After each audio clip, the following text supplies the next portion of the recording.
प्रदेश की योगी आदित्यनाथ सरकार एक बार फिर मदरसा शिक्षा व्यवस्था में बड़े बदलाव की तैयारी कर रही है। कैबिनेट में पेश किए गए प्रस्ताव के अनुसार अब मदरसों की शिक्षा को केवल 12वीं कक्षा तक सीमित किया जा सकता है, यानी आलिम तक की पढ़ाई मान्य रहेगी, लेकिन कामिल और फाजिल जैसे उच्च स्तर के पाठ्यक्रमों को डिग्री का दर्जा नहीं मिलेगा।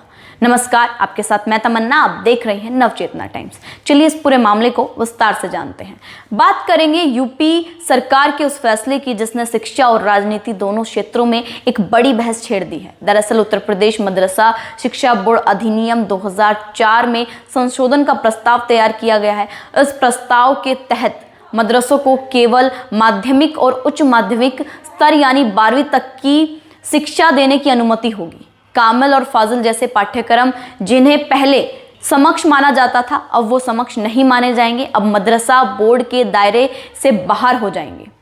इस फैसले की पृष्ठभूमि नवंबर 2024 में आए सुप्रीम कोर्ट के उस फैसले से जुड़ी है, जिसमें अदालत ने कहा था कि उच्च शिक्षा की डिग्रियां देने का अधिकार केवल यूजीसी से मान्यता प्राप्त विश्वविद्यालयों के पास ही है। अदालत ने स्पष्ट किया था कि मदरसे 12वीं तक शिक्षा दे सकते हैं, लेकिन कामिल और फाजिल जैसी उच्च शिक्षा संबंधित डिग्रियां नहीं दे सकते। सरकार का कहना है कि इस बदलाव का उद्देश्य शिक्षा व्यवस्था को राष्ट्रीय मानकों के अनुरूप बनाना और छात्रों को आधुनिक शिक्षा से जोड़ना है।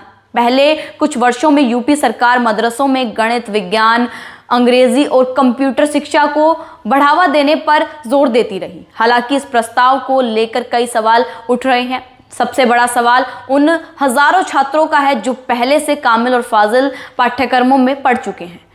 विभिन्न मदरसों, संगठनों और शिक्षा विशेषज्ञों ने चिंता जताई है कि इन छात्रों का भविष्य क्या होगा, उनकी पढ़ाई का क्या होगा। कुछ संगठनों ने मांग की है कि इन पाठ्यक्रमों को किसी विश्वविद्यालय से संबद्ध किया जाए ताकि छात्रों को वैध डिग्री मिल सके।